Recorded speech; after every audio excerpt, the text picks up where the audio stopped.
Hey everybody, it's Alex once again from the Remote Work Life podcast. And today I have the pleasure of introducing you to the VP of Marketing at Podia, Benyamin Elias. Benyamin, thank you very much for joining me today. Very good to have you on the podcast. Yeah, glad to be here.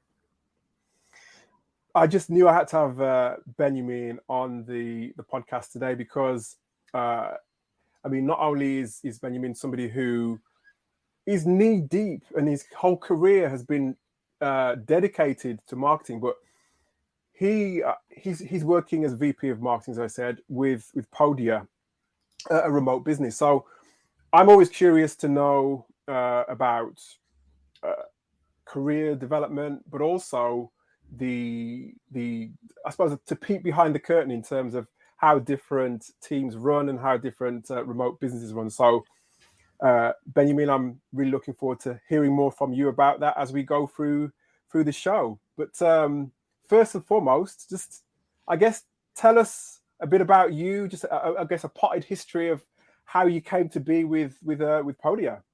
Yeah, I'll give the story going all the way back to when I came out of undergrad. Nice. Yeah, and that's good. I went into undergrad as a psychology major. I was intending to go psychology major undergrad, do research, go to grad school for psychology, become a professor of psychology, and never leave college. Stay there forever, stay in the university system, stay in academia. And then I started to do some of this research, and it turns out that sitting in a room with a two-way mirror and waiting for 100 people to fill out a survey is not actually an incredibly fun way to spend your time. So even though I loved reading about this stuff and studying it and doing the statistics and every single part of it other than actually running the experiments and going through the approvals and review boards and everything like that, I just wanted to go somewhere that was a little bit more practical or real world, or you could see impact, or things would move faster.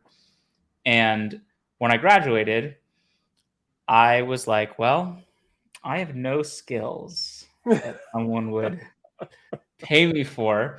And that's a little bit of a problem. But this field of marketing seemed interesting because it struck me as applied psychology. It was all of the theory that I had been studying and still continue to study, but in an environment where I could see how it impacted the world faster than, I got something published in some good journal. So what did I do? I just took on any work that I could get my hands on. I did a few internships, unpaid. I did a cold sales internship with a SaaS company that was not necessarily what I wanted to do with my time. I did a PR social internship with a nonprofit.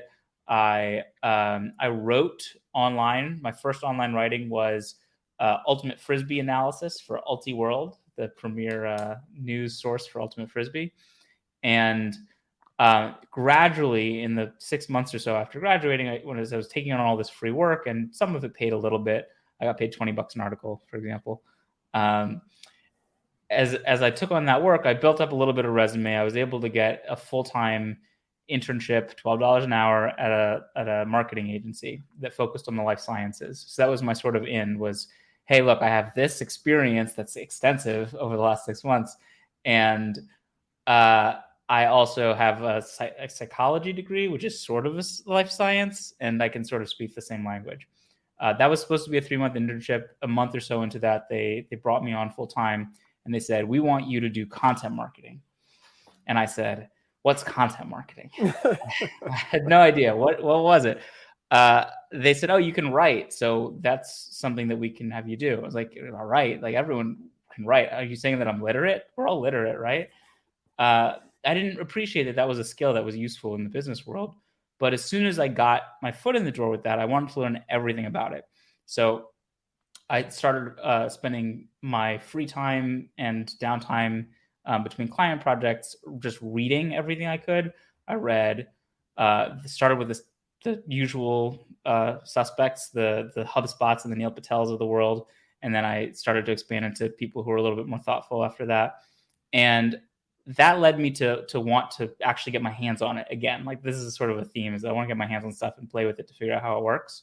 So I started my own website. It's still up. I don't write for it anymore, but it's there as a sort of living history. RoutineExcellence.com was a site that teaches you how to get into the gym more consistently without being frustrated or or quitting all that often. And I used Sounds all like these something I principles. need. Oh, well, it's still there. All the articles are up. And I used all of the stuff that I learned from psychology and as a gym goer to really break down, like, look, you go in and you do a really hard workout, you feel terrible the next day. Of course, you're not going to go back in. There are all of these psychological things that are at play when you do anything new, but also when it comes to the gym. And what that afforded me was the opportunity to start my own website and use all of the tools, set up Google Analytics, and start to monitor that over time. I had to do email marketing, email automation, lifecycle stuff, set up lead magnets, distribute the content, write the content, optimize it for search, all this stuff.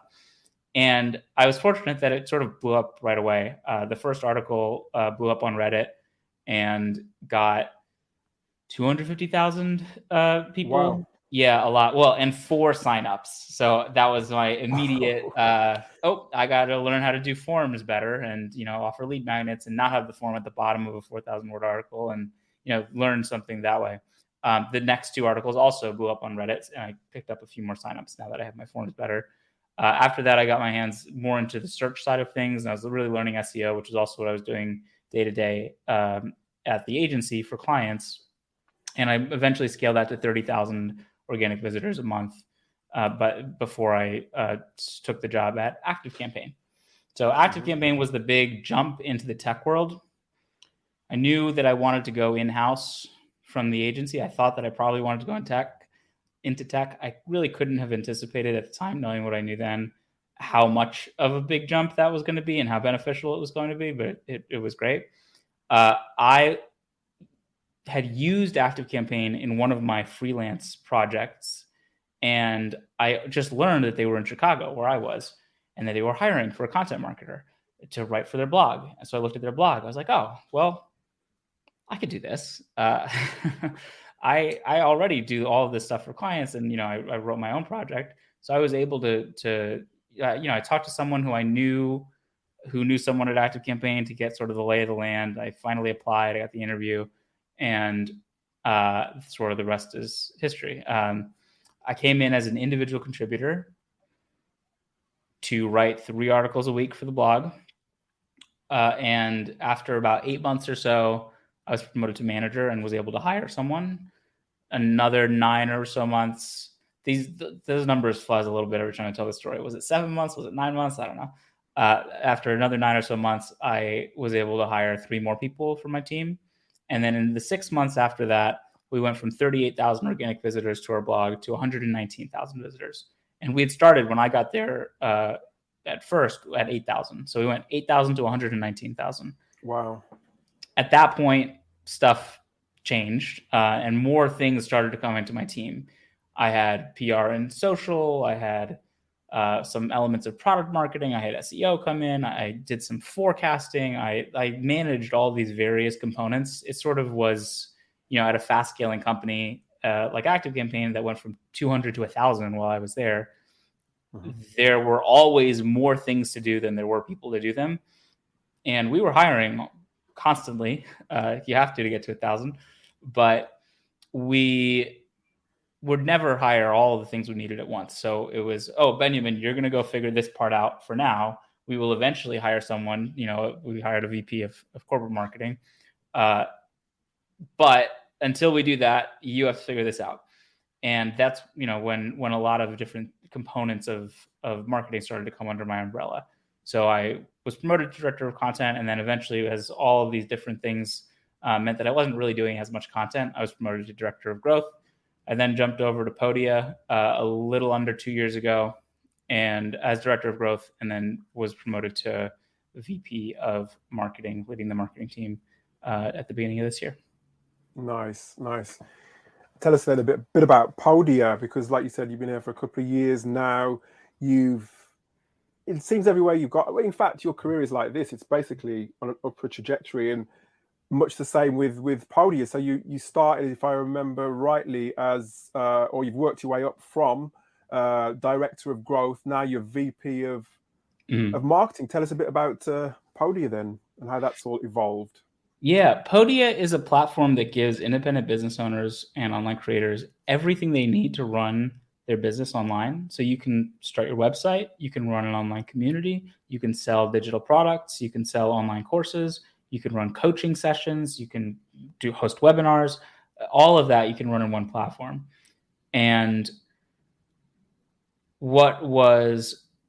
first of all, that's a great product. I always look for a great product in a great market. And when I was at ActiveCampaign, the market that I liked most was the 20-ish% of our customer base that was online creators. So Podia was sort of a naturally followed from that. And, I just told the whole story on my website where I did all of that. I made courses and everything. So I was one of those people also. But what was interesting about Podia as a company is that it is really a company that values long-term thinking, which is not the most common in tech or SaaS, partially because of the incentives that come with taking a lot of investor money. Podia has taken some investment, but not an inordinate amount, and we're currently profitable and have been since mid-2020. And what was interesting coming into that role as director of growth was there was a ton of opportunity to dig even further in and think even more about how can we position ourselves for the long term in this market. So the first thing I did as a new marketer was interview customers, which is generally an okay thing to do as a new marketer. And I did a whole customer research project where we interview the customers. We have these selection criteria for who we interview. We then take the transcripts, we annotate them, we pull the annotations out, we annotate them again. Like all of the academic background comes to play doing that type of customer research. And what we found there was that we could really adapt our business model to capture this market a little earlier. Maybe this is not necessarily the subject of what we need to talk about, so I won't go too far into depth unless we want to, but Podia was primarily an online course platform for a long time, and we were still known that way. But we found doing this research that most online creators or independent business owners don't start an online course until at least 2 years into being operating their business. So that meant, there's a whole lot of stuff between the start and the course that we actually had all of the product to serve, but we're not priced appropriately to serve. People weren't going to pay $39 a month to get their website when you could pay Squarespace, whatever it is, $16 a month, or I think 16 and 18 were their tiers at the time. So we repackaged. We split out a free tier. We now have a freemium business model, and that shift has changed the dynamics of the business a lot, has created a lot of new opportunities in the business, and there's a lot of still what we're working on today is building up the core engine of the growth model. Yeah, and there's lots of I think it seems like a renaissance, not a renaissance, but a evolution of different platforms online now. So many other platforms, but what makes Podia stand out from the likes of ActiveCampaign and System and all those other ones? How is it different? Yeah, it really is. So first of all, it's an all-in-one, and it really has everything that you need to run your business. And that's one of the top pieces of feedback that we hear from customers is, I just love that everything is in one place and I could stop using these other tools and I didn't have to figure out how to connect to anything, and it's just all here. And then second of all, is it gives you all of the most important things that you need. There are a lot of platforms that have a lot of bells and whistles. Fundamentally, you don't need that many things. You need them to work great. You need them to look great. You need them to be possible to build on your own without pulling your hair out, which is not what happened to me. But but without pulling your hair out and without hiring someone to do it for you and all that kind of stuff. If you are starting a business, you need to be able to get up and running fast. And Podia's free tier is a big part of that, because you can build your entire website completely for free. You can host a community, you can start selling products, all of that on the free plan. Love that. The other thing is that when you actually decide to upgrade, we're designed to be the most affordable platform out there. We don't want to nickel and dime you. We are doing this type of customer research and pricing research so that we can find the sweet spot of what is the best fit of pricing and packaging for the market that also allows us as Podia to continue to reinvest in the business and grow and make a better platform for people. Got it. And one thing you mentioned when you were talking about Podia in general and the philosophy of Podia as compared to other tech companies, you mentioned the long-term thinking of Podia as opposed to other tech businesses. That's something that's important to you, clearly. And is that something that talk to us then about the team, your team and the wider team within Podia as well, please. So we have a fairly small team that we have kept that way intentionally. And keeping the team small is part of staying flexible for an unknown future. I think a dynamic that happens in a lot of SaaS businesses is they take investment and there's a lot of pressure to spend that money very quickly. Pressure from the investor, pressure to get to the next round, that kind of thing. A lot of that goes into hiring heads. And when you're deciding where to hire, especially in marketing, you look at, okay, well, how is this channel doing? And let's put more resources into that channel. And then how is this channel doing? And let's put more resources into that one. And we'll find, maybe 3 channels that are doing okay. And we start to hire people individually to make them do better. That works for a while until it doesn't, because there's a limit to what an individual channel can accomplish for a business. And it gets harder to go from, 10 to 20 is 100% increase. Okay, 20 to 40 is the next 100% increase. 40 to 80, like in absolute terms, it gets harder.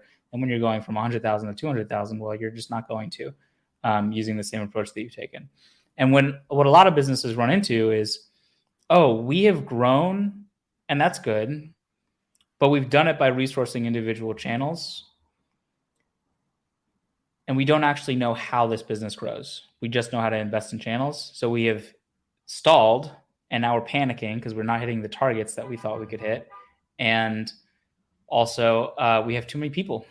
We hired too many people because we hired the channels individually. And now we have people who know how to do specific things and not how to actually solve the problem facing the business. So Podia takes, in many ways, the opposite approach. We think, what is the thing that makes this the right product for the right market? And how do we build towards that? I can answer any specific questions about how we operate as a team also, but that's where we start from, is what is the right product for the right market? You think about product market fit, you think about product marketing fit. And you have to make sure that you are resourced appropriately to answer the question, how does this business grow? Which I think a lot of companies are not necessarily. Mm-hmm. And your team, tell us about your team specifically then. And obviously, as I mentioned, and this whole podcast is about remote work as well. Where are you? What part of America are you in at the moment? I'm in Portland, Maine, is where I live. Mm-hmm. And your team, where's the rest of your team? We have a spread. For marketing, we are mostly in the US. I guess that's less true than it has been in the past. We have someone in Virginia. We've got someone in Nashville. There's someone in Texas, and now someone in Portugal and someone in Cardiff. So we, yes, and you got a Brit. Yes, we've got a good spread. And other teams have more people as well. There's someone in Japan. There's someone in Bulgaria. There are people in Brazil. Like we're really spread out across the world in a pretty good way. My team currently is a director of marketing who has 2 direct reports, and then 2 people who report directly to me. And that's the team. So 6, including myself.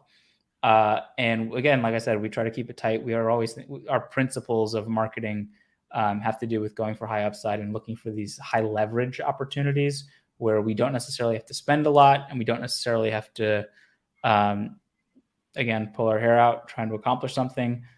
We just have to find the opportunities that are usually involve some lateral thinking that can have a disproportionate impact to the effort that we put in, because they tap into something related to our product or customers or our market. I can give examples of those campaigns if that's interesting. Mm-hmm.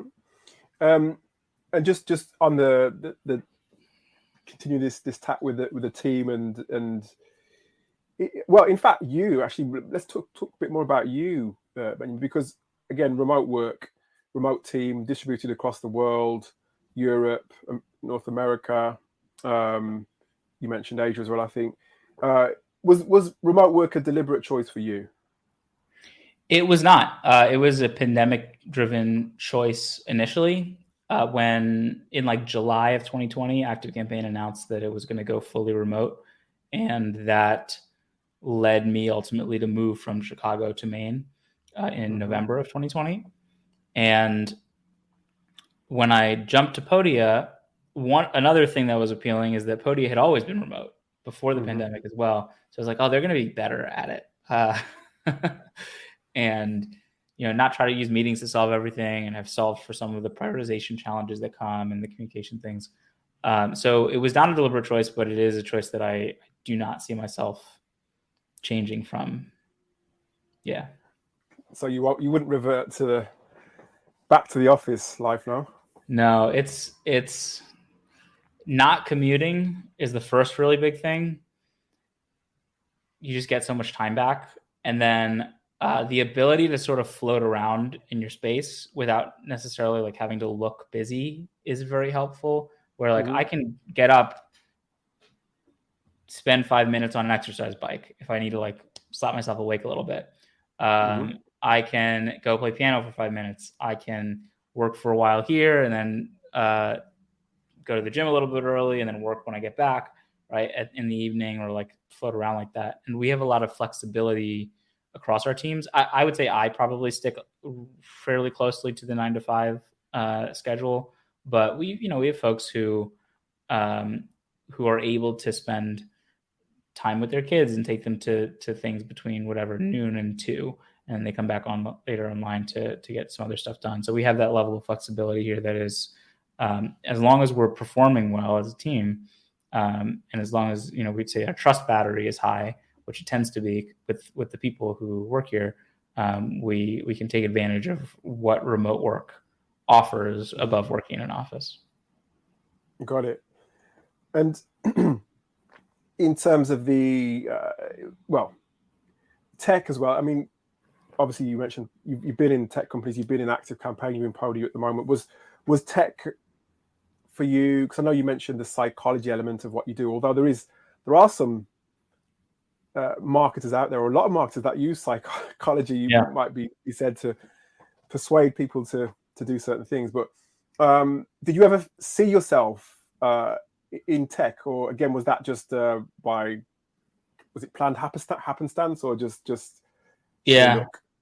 It was a little of both, I would say.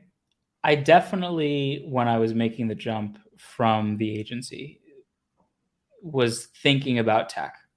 And I thought tech is a place where the businesses have really high margins, which affords you a lot of things.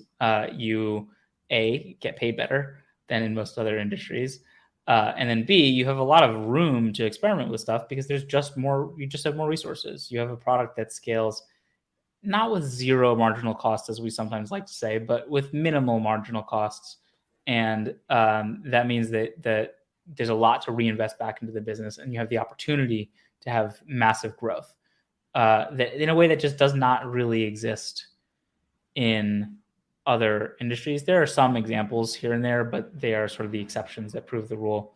I had a sense of that. I fully did not appreciate the magnitude to which that was true, and like how much starts to come your way when you're in a fast scaling company, and how much opportunity that creates for you.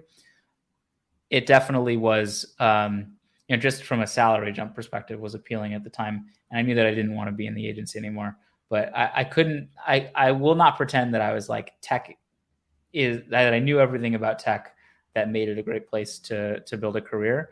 But I had an inkling that is where I wanted to go. And in terms of because obviously, as I mentioned before, the trajectory of your career is one that's, trending upwards. If you imagine, I guess, the stairs on a staircase, for example, and you're on that staircase, whereabouts are you then in terms of your career? Are you the top, middle, bottom? Where are you? Yeah, it's a really interesting question. And I saw it on the question list, and I was like, oh, how would I answer that question? Because I can't say I'm at the top, right? Because I have so much time left in front of me. But I'm also clearly not at the bottom. So I'd have to default to somewhere in the middle. But then I would really say I tend to not think of careers as particularly linear. Although if you were to look at my career, it sort of looks a little bit linear, but it looks that way looking backwards, right? Like when you look forwards, you have an infinite number of little dots in front of you to connect. And then when you look backwards, well, yeah, I only connected one set of them because that's, you know, how time works. So I tend to think in terms of careers that people make careers by being good at all sorts of different kinds of things. And I have so far leaned into some strengths to get to where I am, but there will be a point where I have to work on some other things in order to unlock more of the strength. Like it has carried me to a point, but now I have to do a couple other things to continue going past that point. There's a book called by Marshall Goldsmith, What Got You Here Won't Get You There.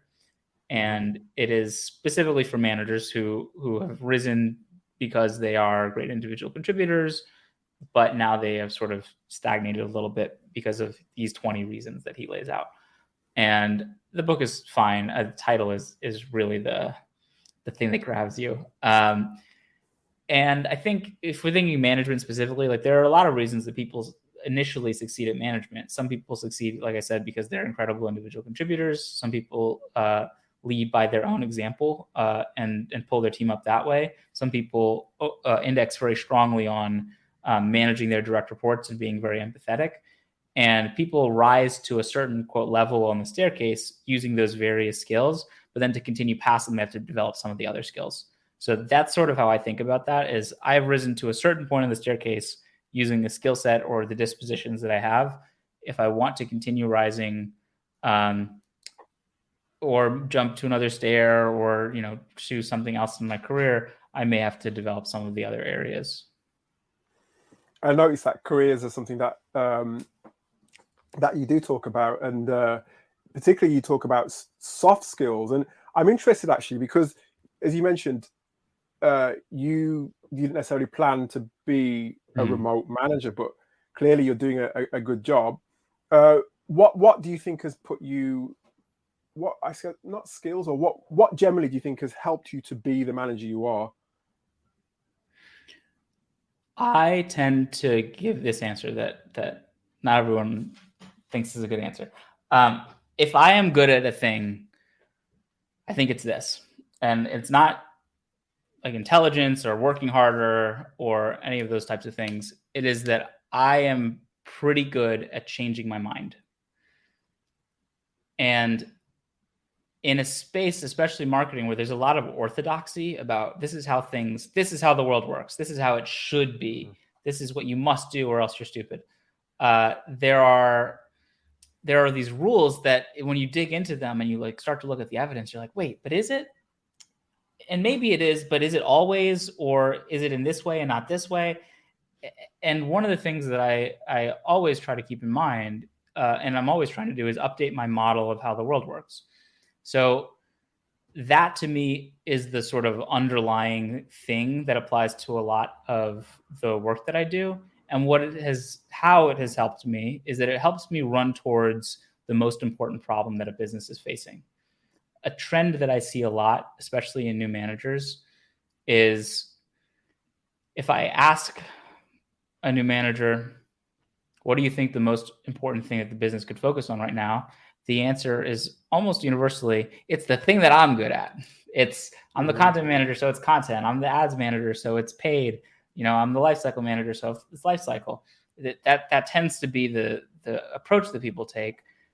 And I've never taken that approach. My thought is always, well, I don't know. Let me go find out. Let me look at the numbers. Let me talk to the customers. Let me understand what really is the answer to the question, how does this business grow? And that ability to change my mind is super important because you're going to have to update that model all the time. You will come to an answer of how this business grows at one stage of growth, and then the business will grow a little bit, and the dynamics of how it grows change. So you have to update it again, or you're going to start to stagnate and struggle. As it relates to management specifically, I really had to learn what management was, which feels like a weird way to say that, but what is management? Is it working directly with your team and your direct reports? And I would argue, no, it's not primarily. The goal of a manager, this is a quote from Andy Grove, CEO of Intel, is a manager's output is the output of the manager's organization plus the neighboring organizations under the manager's influence. And when you approach management that way, things start to change, because it's not about managing your direct reports. It's about, how does my function operate effectively and influence other functions to work towards the ultimate goal of the business. There are a number of pieces of feedback that I've gotten that contribute to that, and that's some of the stuff that I write about. It's things like, a manager's team is not their direct reports, it's their peers.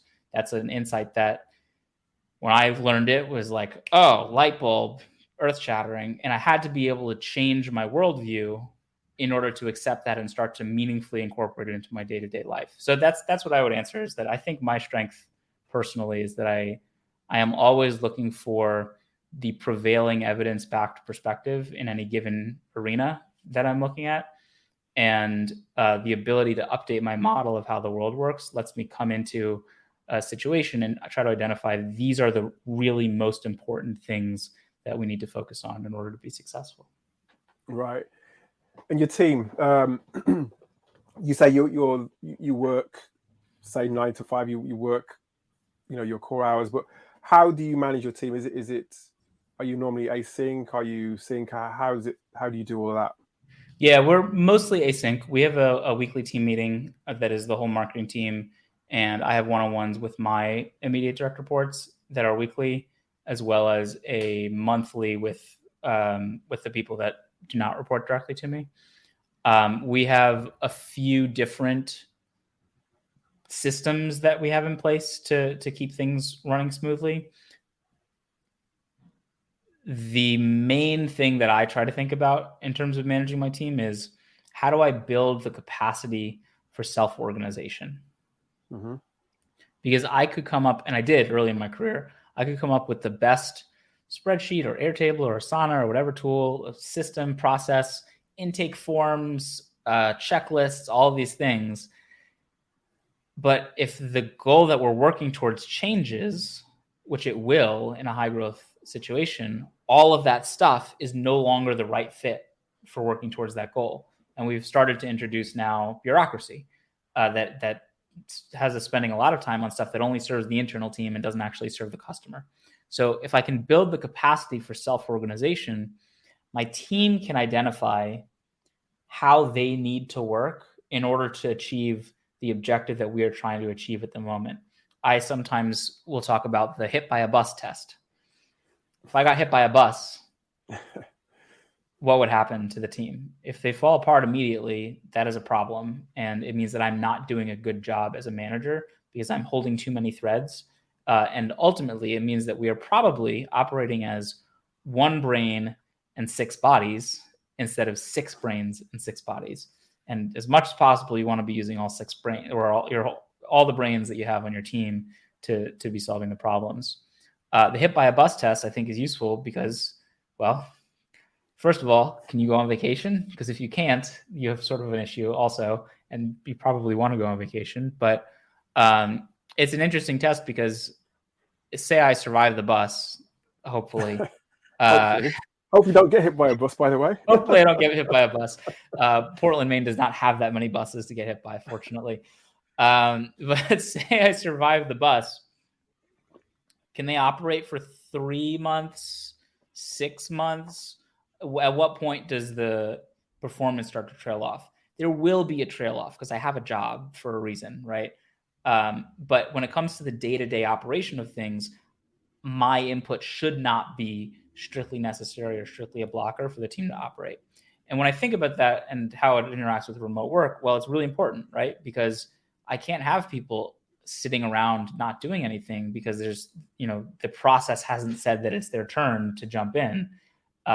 We really have to be all 6 brains, always thinking about, how do I contribute to the ultimate goal of the business? And then when stuff changes, as it does all the time in growing businesses and small businesses, how does the team adapt? I could design some sort of project management system anytime something changes. First of all, that sounds miserable and I don't want to do it. But second of all, it wouldn't work because the team has to decide how the team works.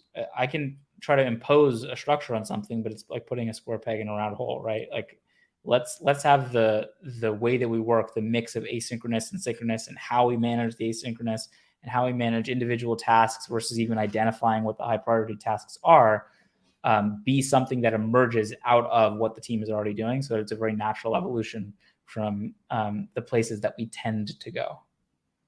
Right.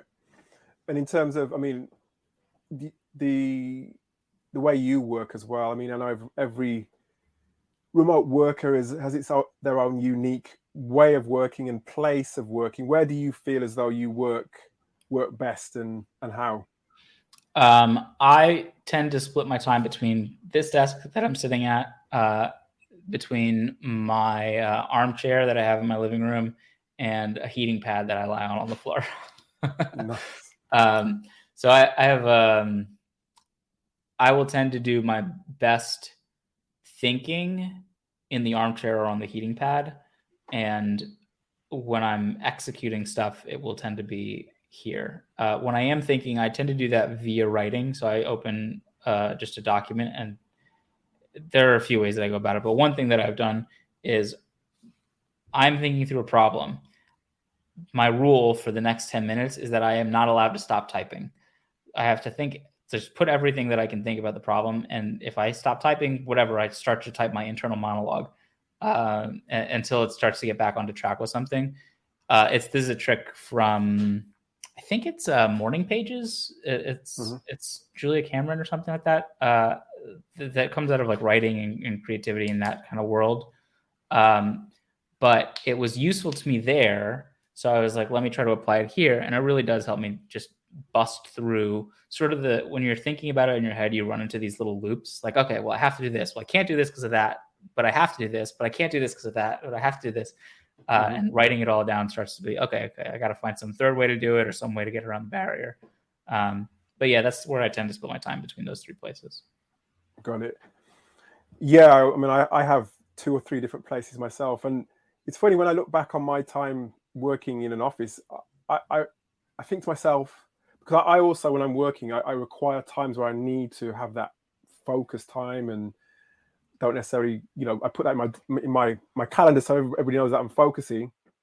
Sounds like you have that block of time as well. But when I look back on my time in an office where it's a bit more chaotic and you've got different people coming to you all different times and disturbing that thinking, it makes me wonder, how did I ever sort of organize my time and get any stuff done while I was in the office? But I did. But I realized that working this way remotely is just, I guess, enhanced my work tenfold. Yeah. When I was working at the marketing agency, it was 2 floors, that office, because the owner of the agency owned the building. And the first floor was like the kitchen and like a loungy area. And the second floor was like the open office and all the desks. And the second floor had so much noise. There were always people talking on the like little landlines to talk to clients and each other in the San Diego office. And I couldn't get anything done there. So I always used to go downstairs to the lounge area and post up in, again, an armchair. So maybe armchairs are the secret to getting things done. But the owner used to like sort of yell at me about it. He would be like, "We got to see more of you upstairs. We got to see more of you upstairs." Like, what? Like, do you want me to get stuff done, or do you want me to sit in that chair? What's the point? And it never made any sense to me. That's the thing, you see, right? I've seen more and more articles. Obviously, there's this whole new cycle of companies trying to get their workers back into the office, and the new cycle of productivity around remote work. But now what I'm seeing emerging a lot more is visibility, and people saying that if you're not present, if you're not visible, does that equate to you not doing work? Do you need to see me in order for me to prove that I'm doing work, or is it a matter of my outputs? Yeah. Whenever I hear that, I always think this manager or this company does not know what's important for their business. Because that's when the anxiety starts to pop in. Like, oh, is everyone doing stuff? Is everyone like, are we all working? Is my boss going to come in and say like, oh, what's happening in your team?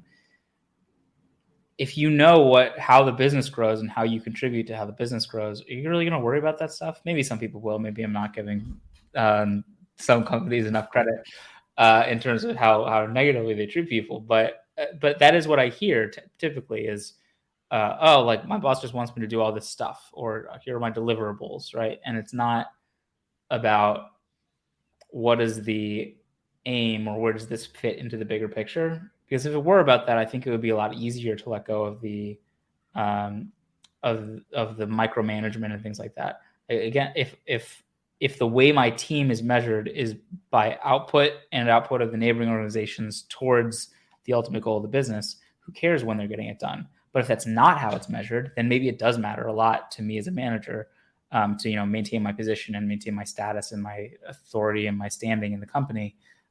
What everyone is doing. Not that it should, but I think that tends to be how that plays out.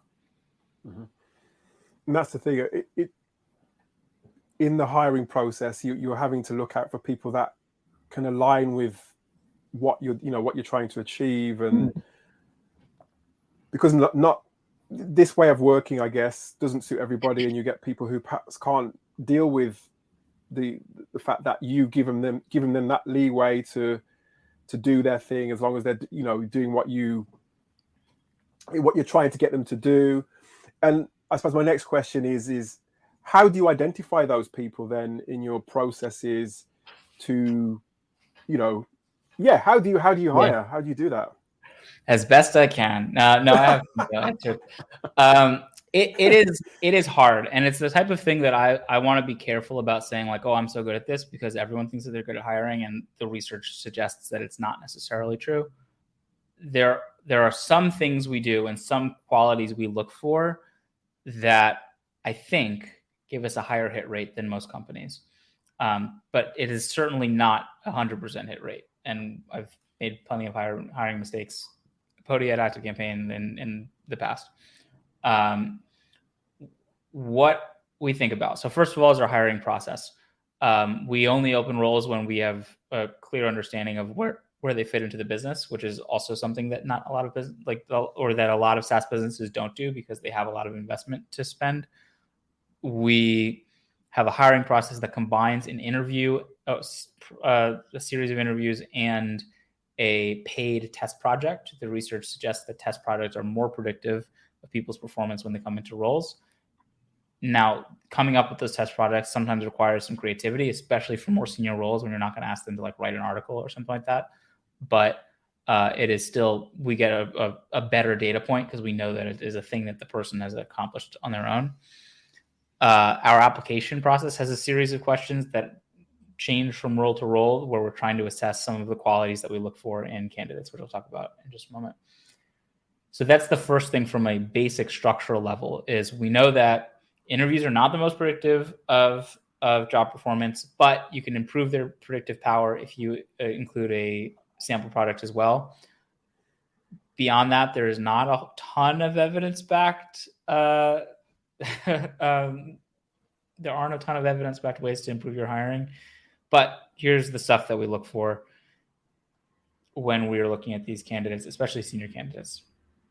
The first thing is, I'll steal a phrase from our COO, Len Markadan. We look for people who run towards hard problems. It's common, I think, for people to know that there's a big problem somewhere in the business and not want to touch it. Mm-hmm. And that's not always their fault. A lot of the time that's the business that has created an environment where mentioning those problems gets your hand slapped. And personally, I like not having my hand slapped. So if I can see clearly how to avoid it, that's maybe a natural thing. But we want people who are going to run towards hard problems, because it's the only way that we survive as a business. It's tied to that thing earlier of what's the most important thing for the business? Oh, it's my thing. No, it's probably not your thing, right? It's probably something, sometimes it will be just statistically, but most of the time it's not going to be your specific thing that you happen to be good at. So you have to be able to identify what really is the hard problem and run towards it. That takes me to the next thing, which is more my phrasing of it. I look for people who can take a diagnosis of the situation and turn it into a course of action. And that is also not as common as I would expect it to be, or at least it's hard to identify in interviews. So you really have to dig for it. A lot of folks come in with a playbook or a set of beliefs about how things operate. And you can overimpose that set of beliefs onto the situation that you're in. So, when I was interviewing content marketers, I would get people who say, this is what content is. It's SEO and this. And then I talk to someone else who goes, this is what content is. It's building a media company for a business. So, well, can't only be both of those things, right? Like, it's got to be some mix somewhere in between, something else. And when I hear things like that, it's like, okay, well, is this person going to come in and really look at this business, understand what will make this business grow, and apply their skill set to grow the business? And I have to think no. So diagnosis is, can I see things for the way they are and not the way I think they should be? And then can I turn that into the direction that I go next? Got it. Hard to find in an interview. Yeah, it is. Yeah. I mean, like you said, hiring is one of the most challenging things, and probably even more challenging when you're trying to hire on a remote basis, because it, certain characteristics, certain qualities on top of the hard skills. I know, the soft skills probably come more to the fore as well, I guess, when you're hiring on a remote basis. But and I hear lots of stories of, and not just hear, but see the amount of people applying to jobs, and I'm seeing more and more people using AI to write their resumes. 15% of our applications were 15%. Yeah, and sometimes people ask, like, how do you know? It's like, well, because we ask some pretty tough questions in the application process. One of the questions was, this one's not that hard, but it was, what's an example of a marketing campaign that not done by you or one of your team companies that you really admire, and why did you admire it? And a whole lot of people really love the Share a Coke campaign. ChatGPT always spit out the same answer, so they were all that. Sometimes it was the Nike Colin Kaepernick one, but it was always the same structure, with just like the name of the campaign changed. And when you read 600 applications back to back, you start to be able to spot it really easily. It's a worrying trend. I'm hearing more and more, hiring managers talk about, please stop using ChatGPT. And I don't really understand why, because in order to use ChatGPT in any event, in any sort of occasion, you need some sort of level of understanding. And the last thing I'd use in my application is ChatGPT, because of the repetition that you mentioned. Yeah. They can use it all they want. I'm just not going to hire them. Well, yeah, this is it. And I think people don't understand that it's not that hard to spot that repetition that you mentioned. So, right. Yeah, word of warning. But apart from that, and the volumes of applications that you get, that's one of probably the biggest things about, not just, in fact, remote work, especially because obviously so many people want to work remotely these days. You get such a volume of applications. But what's the biggest challenge that you have with your hiring? Oh, wow. What's the biggest challenge we have with the hiring? Are there that many? No, it really is just that it's the same challenge. I think it is like, where do you find these people and how do you identify them? How do you find the people who are going to look at a diagnosis situation and then run towards the hard problem? Because in marketing, especially, not as much as in sales, thankfully, but in marketing especially, you can have people who are really good talkers, and you have to filter the really good talker from this diagnosis to action process. Then also, the person who is really good at diagnosis to action might not be a really good talker. And that's sort of a universal interview problem in some ways. But how do you design an interview process that reliably separates the people who are really good at this type of thing from the people who are not good or who are good at talking about it?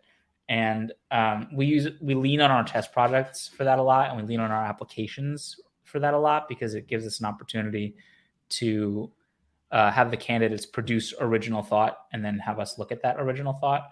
But it really does require, like, designing the test projects for the recent roles that we've been hiring took quite an amount of time, because you have to make sure that success at the test project reflects the qualities that you're looking for, and failure at the test project means that they don't have the qualities that you're looking for. So you don't have like false negatives or false positives. Right. So I'd say that's probably what it is. Yeah. And I, in my conversations with people who are looking for work, one of the things I urge them to do, well, yeah, I do. I urge them to reach out to people like you, not even when you're hiring, even just to sort of understand. Yeah. And when I say reach out, it could be via LinkedIn. I see you're on Twitter a lot, for example, just interacting, those interactions. Are those things that you appreciate? I would say that I do appreciate it, but I don't necessarily appreciate it once the role has opened, because I get a lot of those messages. And it's just not possible for me to respond to all of them. Of course. So at that stage, it's less helpful. What I would say is that it's extremely helpful to do that sort of outreach beforehand. And maybe there's even a caveat for when the role is open that I'll get to in a second. I have gotten all of my jobs through some version of reaching out to people. So, my internship things came. One of them I just applied to on LinkedIn. One of them was someone who knew the guy at Ultiworld, and that's how I got the cold sales internship in SaaS. The agency I got introduced to via an alum of my college, because I reached out to like 40 different alums to have conversations with them. And then, you ask every person, well, who else should I talk to? Who else is really good at this? Who could give me a job? And I did all sorts of stuff. I went to I talked to one person who had graduated a few years earlier than me, and he was like, oh, you should talk to my grandpa. So I was like, okay. Oh, wow. So I took a train into the Chicago suburbs, and I went to this guy's grandpa's house and I talked to his grandpa, and his grandpa had a beautiful grand piano in the living room. And I was like, oh, I play piano. And he was like, oh, you should play something for me. So I played piano for this guy's grandpa. There was another guy who was like, oh, my company is running a volunteering event related to STEM for young children. And it's at this thing in way south of Chicago. All right, I'll hop on the green line. I'll go down. I'll go to the event, and I'll teach a young kid how to hit the thing on the catapult to make the thing go further. I just did all of that kind of stuff, and I did all of that. I was looking for a job at the time, but those conversations were never give me a job, and it was always, how would you approach the situation? Tell me about your career. And I've done that throughout my entire career. When I first started at ActiveCampaign, I reached out to a bunch of people because I was copywriting sort of for the first time. Reached out to a whole bunch of copywriters and asked for advice and that type of thing. When even to get the job at ActiveCampaign, I think I mentioned earlier, I talked to someone who I thought, this person probably knows someone at the company. They did talk to someone at the company. And that didn't help my application stand out directly because they didn't refer me or anything, but it helped me know how to craft my application to appeal to the company. So I take calls all the time that are informational interviews, and I would strongly recommend people do it. I've done certainly 100, if not multiple hundreds of them in my career. What I would say with that is you really got to prep. I brought notebooks to my interviews. I had questions prepped. They were not boring normal questions. They showed consideration of the specific person I was talking to and that I had done my research. If people reach out to me, I'll just say this, even though it usually is a secret. My response will always be, hey, I'm super busy right now. Can you reach back out to me in 3 weeks? And then we can schedule something. Because if they follow up, then I will absolutely talk to them. And if they don't follow up, then if you probably weren't going to take my advice. So if I talk to you, and if anyone talks to you, they want to know that you're listening, right? They're giving you their time and they want to help. So, help them help you a little bit. Nice. And what are you excited about, Benjamin, for the future? I don't know, either for yourself or generally speaking. Podia is making moves. We have some really exciting stuff coming up in about a month or so as we're recording this. But one of the interesting things about switching to a freemium business model is how much it changes the dynamics of that business. And one of the interesting things about being a small team is that you have to sort of work on each component of your growth model one at a time. So, one challenge that Podia has faced historically is there's a limit to how much you can pay us if you're a Podia customer. We only have 2 tiers. The most you can pay is $89 a month. And that is a tough thing for a SaaS business to be limiting expansion in that way.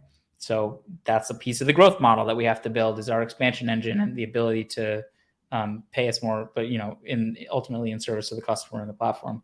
That's a component that we're going to build. We're going to wind up building some virality stuff. We're going to be building some adjusting features and then adjusting marketing to expand into some adjacent markets. That's going to be really interesting.